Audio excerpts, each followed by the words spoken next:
You're watching Let the Quran Speak, and we're looking at misunderstood Quranic verses. There's those verses that you read and you think you understand, but perhaps there's a better way of understanding it. With me is Dr. Shabir. Dr. Shabir, welcome to Let the Quran Speak. Pleasure to be on. The verse we're going to look at is one that a lot of people read and think they understand, Dr. Shabir. It goes like this. It's about the covenant with God.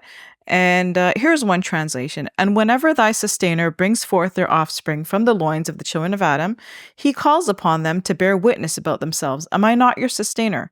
To which they answer, yes, indeed, we do bear witness thereto. Of this we remind you, lest you say on the day of resurrection, verily we were unaware of this. So that's a Muhammad Asad translation. Yes. It's a translation that I favor in this with regards to this verse, because Muhammad Asad has captured it correctly. It's whenever God produces from the descendants of Adam another generation, God is entering into this covenant with this new generation. So it's happening continuously. What is this covenant that God is asking them? Am I not your Lord? And they're replying, Bala shahidna. Yes, of course you are. We bear witness to that. Mm-hmm. And then the Quranic verse says, lest you should say on the day of judgment, inna kunna an hadha ghafilin, that we were just simply unaware of this.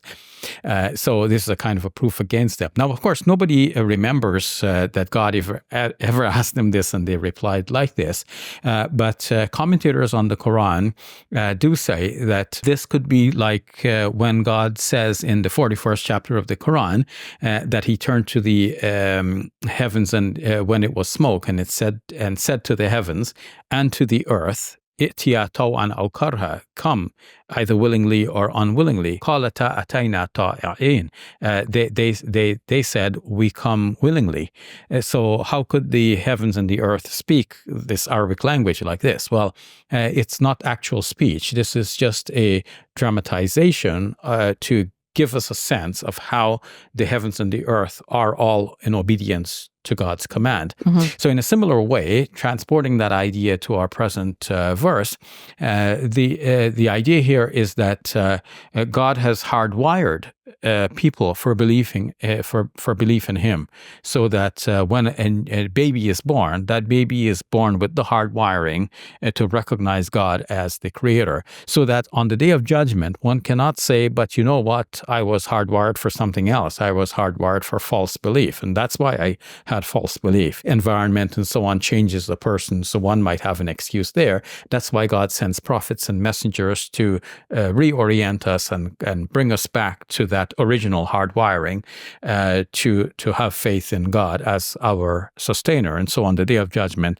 all excuses are off the table. But a misunderstanding arose with regards to this. Yes, because Dr. Shabir, people often imagine that God collected every single person, the whole of humanity together in one place and asked them that question, am I not your Lord? So like people from the beginning of time all the way to the end of time were somehow assembled together, and God asked them this question, they answered, and that was it. Yes.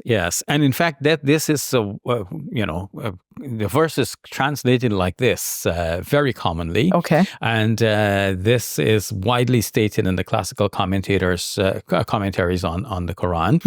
But a major problem arises with that view. And how do you justify the whole scenario? Because if God made everybody testify that He is their a sustainer from the very beginning and before they came into this world, and then they come into this world, but they have no memory of making such a covenant with God, then how does this become a proof against them? Because they just don't remember that they made such an agreement. And it's not their fault that they don't remember. In fact, I don't remember. And I don't know if you remember. I think most people do not remember. And the classical commentators agree that people don't remember that this happened. But still, they try to justify it in some way. So that's one difficulty. And of course, this is a major difficulty because it shows that the whole logic of the whole thing does not hold together. It's an incoherent explanation. Because if you can't remember, then how can you be punished for it, right? Exactly. And the whole point of the verse is that you should not have an excuse on the day of judgment saying, I was unaware of this. Mm-hmm. Another difficulty is that if you took all of the children from the back of Adam, as a hadith seems to indicate, and this not only seems to indicate, it clearly says so, and this is brought into the explanation of this verse, then where are all these people now? Well, it is mentioned that they were all stuffed back into the spine of Adam. At the time, the commentators were dealing with these as though they are little particles, right? Can be put back into the spine of Adam and eventually doled out one after another. But if we think of all the human beings who have ever existed, millions and millions, billions, then how are all of these going to be put back into the spine of Adam? Plus, if you look at the verse doesn't say that all were taken from the spine of Adam. In fact, nothing from the spine of Adam at all. It just says from the backs of the children of Adam. Adam is not even mentioned directly at all. So there are several problems with that classical interpretation of the Quran. And this is one of the places where we can see that there is a need for us to go back with fresh eyes and to look at the passage the way Muhammad Asad has done and to translate it in such a way that makes sense to the modern ear. And oftentimes I've heard in sermons, Muslim preachers quoting the old story and talking as if, we were all there in that original plane where we confess that God is our sustainer and we're going to be held accountable for that, even though we don't actually remember it now. So I wonder about how these preachers think about things. Do they, follow logic and reason? Can we even, absorb what they're going to say? Because might we think that the next thing they're going to say is going to be equally illogical? So I think it is important for us to go back and revisit these things and speak logically and reasonably. Thank you for that, Dr. Shabir. You're welcome.